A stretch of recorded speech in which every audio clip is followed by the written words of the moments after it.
Salut à tous, ici Frédéric Morel. Bienvenue sur ma chaîne dédiée à la science et aux découvertes scientifiques. Si vous êtes passionné par l'exploration de notre univers et les avancées scientifiques, pensez à vous abonner. Aujourd'hui, on plonge dans un sujet fascinant qui repousse les limites de notre compréhension. Bonjour Allons-y. à tous et bienvenue sur ma chaîne. Aujourd'hui, je vous propose un voyage fascinant à travers le temps et l'espace. Nous allons explorer une théorie intrigante, celle selon laquelle les peintures rupestres de nos ancêtres pourraient représenter des constellations. Comment ces artistes préhistoriques ont-ils pu capturer les cieux étoiles sur les parois de leurs grottes? Quel message ou signification se cache derrière ces œuvres anciennes? Restez avec moi pour découvrir les liens entre l'art rupestre et l'astronomie, et plongeons ensemble dans l'univers mystérieux de nos ancêtres. Le sens des superbes représentations d'animaux peintes sur les parois des grottes d'Altamira, de Lascaux, de Chauvet ou encore gravées. À Göbekli Tepe, le plus vieux temple connu au monde, nous reste encore très mystérieux. Deux chercheurs, qui ont mené un important travail d'enquête, arrivent à la conclusion qu'il figure des constellations. Et ils ajoutent que nos ancêtres du Paléolithique supérieur pratiquaient une astronomie complexe. Il a fallu du temps à l'humanité contemporaine pour accepter que les peintures recouvrant les parois de la grotte d'Altamira, découvertes en Espagne à la fin du XIXe siècle, étaient bien l'œuvre de leurs ancêtres du Paléolithique. Et encore jusqu'à la seconde moitié du XXe siècle, nombreux étaient ceux qui n'acceptaient pas que ces hommes venus s'installer progressivement. Dans toute l'Europe durant l'ère glaciaire, souvent en caricature comme rustres, fussent capables de tels chefs-d'œuvre. Et pourtant les datations ont démontré le contraire.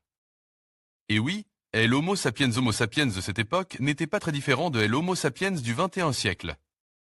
Quel est le sens de ces peintures? Pourquoi peignaient-ils dans ces lieux sombres et difficiles d'accès? Quelles histoires racontaient-ils? Étaient-elles au centre de rituels?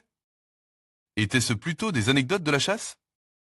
Ou étaient-ce de l'art pour l'art? Comment interpréter leur travail alors que l'on ne sait encore presque rien de leur vie quotidienne? Telles sont quelques-unes des grandes questions qui agitent les paléontologues, anthropologues et historiens. De l'art face à ces tableaux de la préhistoire. Les chercheurs Alistair Coombe, de l'Université du Kent et le Dr. Martin Sweetman, de l'Université d'Édimbourg pensent, eux, avoir réussi à décoder le sens de ces œuvres d'art, ne sont pas simplement des représentations d'animaux sauvages. Au lieu de cela, les symboles des animaux représentent les constellations dans le ciel nocturne et sont utilisés pour marquer les dates et des événements tels que des comètes, soutiennent-ils. La scène du puits à Lascaux serait un mémorial à un violent événement cosmique.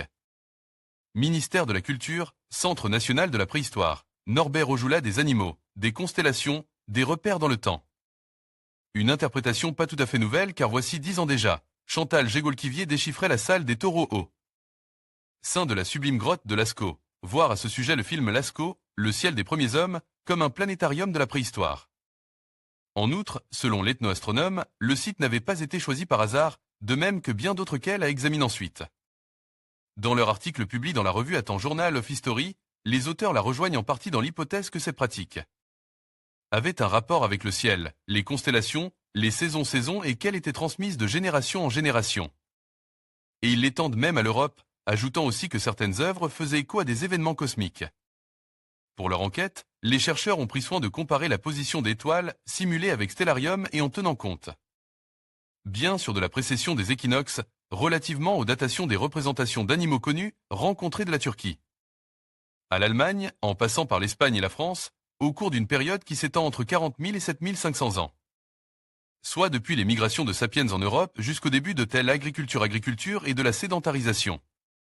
Il conclut que les peintures de Chauvet, datant d'environ 36 000 ans, de Lascaux, d'Altamira, ou bien plus tard, les représentations découvertes dans les temples de Göbekli Tepe et de Çatalhöyük, tous deux dans l'actuelle Turquie, ont toutes le même sens et témoignent de connaissances en astronomie bien supérieures à ce que l'on se figurait jusqu'à présent.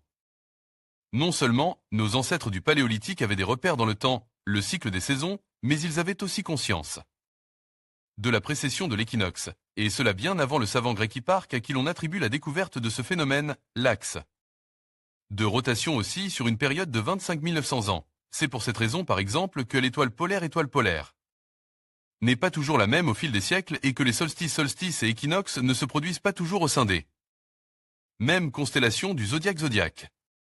Stèle au temple de Göbekli Tepe. Klaus Schmidt, Göbekli Tepe Archive, German Archaeological Institute, Alex Wang, Klaus-Peter Simon, CCBYSA 3.0 des mémoriaux. À des événements cosmiques. En outre, Alistair Coombe et Martin Sweetman ont déterminé que ces représentations d'animaux marquaient aussi des événements spectaculaires et brutaux comme les chutes de comètes. Ces résultats corroborent la théorie d'impact multiple de comètes au cours du développement humain, écrivent-ils. Une interprétation que Martin Sweetman et son collègue Dimitrios Tsikritsis avaient avancée, en 2017, dans une précédente étude au sujet des bas-reliefs d'animaux graves sur des piliers du plus ancien temple connu au monde, Göbekli Tepe.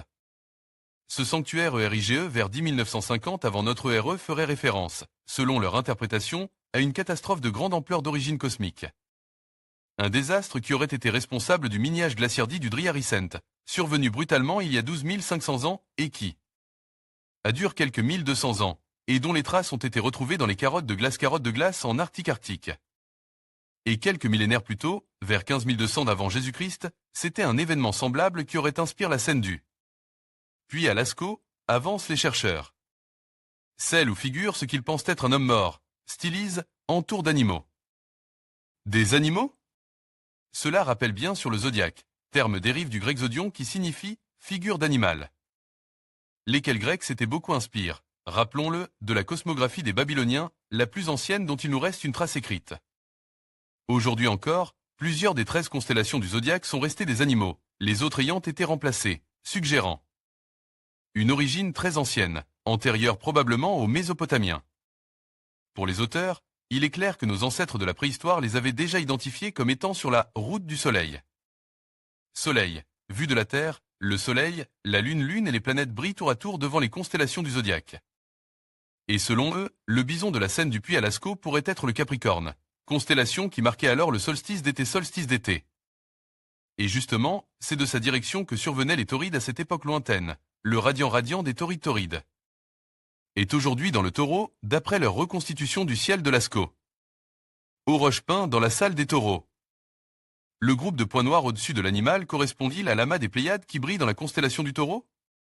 Ministère de la Culture, Centre national de la préhistoire, Norbert Ojoula, le saviez-vous? La similitude est frappante entre la constellation du Taureau, l'une des plus anciennes connues, sur l'épaule duquel on peut voir briller dans le ciel l'amas des Pléiades, aussi appelé les 7 sœurs ou les 7 filles d'Atlas, et la peinture à l'Ascodin. Aux roches, voire ci-dessus, où figurent 5 points noirs. Simple coïncidence ou était-ce la constellation qui était représentée? On notera que dans le ciel, le Taureau se reconnaît facilement, l'œil rouge de colère, Aldébaran, et sa tête prolongée par de longues cornes. Et impossible de manquer les Pléiades qui forment une grappe d'étoiles scintillantes. Un repéré évident dans la nuit constellée d'étoiles. Comment interprétait-il ce groupe de jeunes étoiles? Les deux peuvent être considérés comme des mémoriaux sur les rencontres catastrophiques avec LSM météoritique et SEM météoritique. Des taurides en accord avec la théorie de Clube et Napier, expliquent les deux auteurs en préambule de leur article scientifique. Sans doute que de gros débris de la comète, qui alimente cette pluie d'étoiles filantes, explosèrent alors violemment.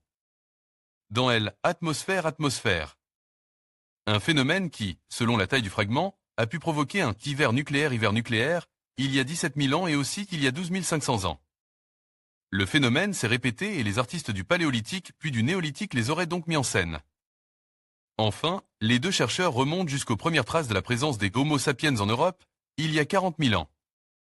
Déjà, à cette époque, estiment-ils, les occupants de la grotte de Hollensteinstadel, qui ont sculpté un lion anthropomorphe, possédaient la connaissance d'une astronomie complexe prenant en compte la précession des équinoxes. L'homme-lion retrouve à Hollensteinstadel. Ulme Muséum, pourquoi peindre dans les grottes? Ces recherches sont fascinantes et étaient de précédents travaux liant et la rupestre à l'astronomie. Ils témoigneraient d'une longue tradition d'observation du ciel, ce que l'on peut comprendre, tant il était précieux pour nos ancêtres.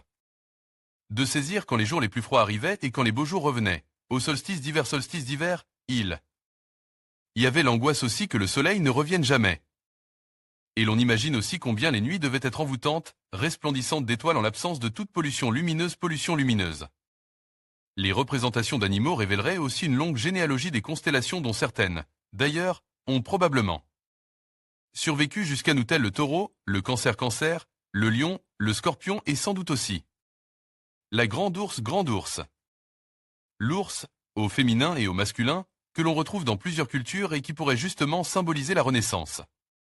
Car c'est dans les grottes que l'animal se réfugiait pour passer l'hiver, roule en boule au point qu'on peut le donner comme mort.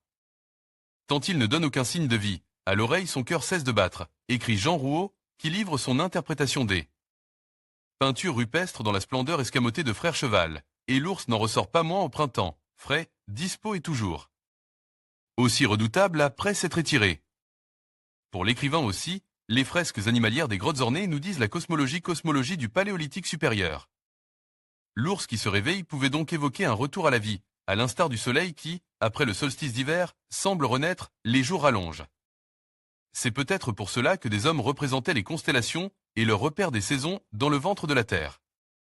En conclusion, les peintures rupestres, en tant que témoignage fascinant de nos ancêtres, pourraient bien représenter des constellations, révélant ainsi leur compréhension du ciel et des étoiles. Ces œuvres d'art préhistorique nous invitent à réfléchir sur la manière dont les premières civilisations percevaient leur environnement et cherchaient à établir un lien avec l'univers. En explorant ces connexions, nous découvrons non seulement l'ingéniosité humaine, mais aussi notre désir inné de comprendre notre place dans le cosmos. Merci de nous avoir accompagnés dans cette exploration des mystères des peintures rupestres.